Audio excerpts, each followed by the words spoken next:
हमारे channel physics with Ajit को subscribe कीजिए और बेल आइकन को दबाएं और हर नए वीडियो के नोटिफिकेशन पाएं। समृद्धि की हलचल भरी नगरी में अजीत नाम का एक युवक रहता था। हाल ही में उन्हें देश की सबसे बड़ी कंपनी में नौकरी मिल गई थी, जो उनके लिए किसी सपने के सच होने जैसा था। उनकी नई नौकरी का शुरुआती महीना उत्साह, सीखने और नए क्षितिज तलाशने की खुशी से भरा था।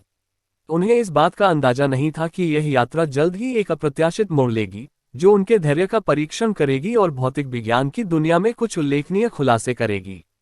जैसे जैसे दिन बीतते गए, अजीत ने खुद को कार्यालय की राजनीति के जाल में उलझा हुआ पाया। आईटी विभाग के सहकर्मियों ने अपनी महत्वाकांक्षाओं से प्रेरित होकर अनैतिक प्रथाओं का सहारा लिया। उन्होंने गुप्त रूप से उसके स्मार्टफोन और लैपटॉप को हैक कर लिया, जिससे उन्हें उसके डिजिटल जीवन के हर पहलू तक पहुंच मिल गई। वे उसकी फोन कॉलों पर नजर रख सकते थे, उसके निजी संदेशों यानी मैसेज को पढ़ सकते थे और उसके सबसे निजी डेटा की जांच कर सकते थे। डेटा सुरक्षा के लिए कर्मचारियों की निगरानी करना सही बात है, लेकिन इन सहयोगियों ने जो किया वह अजीत की निजता पर हमला था। उन्होंने न केवल उस पर नजर रखी, बल्कि उसकी व्यक्तिगत जानकारी का इस्तेमाल उसे परेशान करने और ब्लैकमेल करने के लिए भी किया, जबकि वह अपने डिजिटल अधिकार के उल्लंघन से बेखबर रहा। स्थिति तब और खराब हो गई जब कार्यालय में अजीत की निजी जिंदगी के बारे में अफवाहें फैलने लगीं। ऐसा लगता था जैसे हर कोई उसके रहस्यों को जानता था और वह समझ नहीं पा रहा था कि कैसे।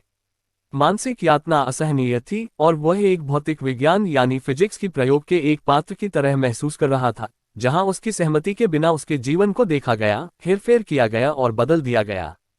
इस उथल पुथल के बीच अजीत ने अनैतिक तरीकों से नहीं, बल्कि अपने ज्ञान और धैर्य से लड़ने का फैसला किया। उन्होंने डेटा सुरक्षा और एन्क्रिप्शन के सिद्धांतों का अध्ययन करना शुरू किया, जो भौतिक विज्ञान में थर्मोडायनेमिक्स के नियमों से मिलता जुलता था। एक ऐसी दुनिया जहां जानकारी संरक्षित होती है और इसे बनाया या नष्ट नहीं किया जा सकता है, केवल रूपांतरित किया जाता है। अजीत ने भौतिक विज्ञान और जीवन दोनों में अनुनाद के महत्व को भी समझा। जिस तरह एक दोलनशील पेंडुलम अपनी अधिकतम ऊंचाई तक पहुंचता है जब उसकी आवृत्ति किसी बाहरी बल से मेल खाती है, उसने महसूस किया कि अपने दृढ़ संकल्प और कार्यों को संरेखित करके वह अनैतिक निगरानी के बंधनों से मुक्त हो सकता है। वह इस मामले को कंपनी के उच्च अधिकारियों के पास ले गए, जिन्होंने सच्चाई का पता चलने पर दोषियों को फटकार लगाई। उन्हें उनके कार्यों के लिए जिम्मेदार ठहराया गया और अजीत की गोपनीयता बहाल कर दी गई। यह विजय का क्षण था, जहां न्याय के सिद्धांत भौतिकी के सिद्धांतों के अनुरूप थे, प्रत्येक क्रिया की समान और विपरीत प्रतिक्रिया होती थी।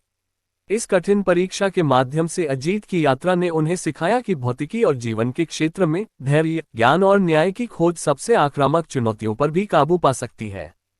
ठीक वैसे ही जैसे भौतिक विज्ञान यानी फिजिक्स में, जहां हर बल का एक प्रतिबल होता है, जीवन में हर चुनौती का एक समाधान खोजा जाना बाकी है।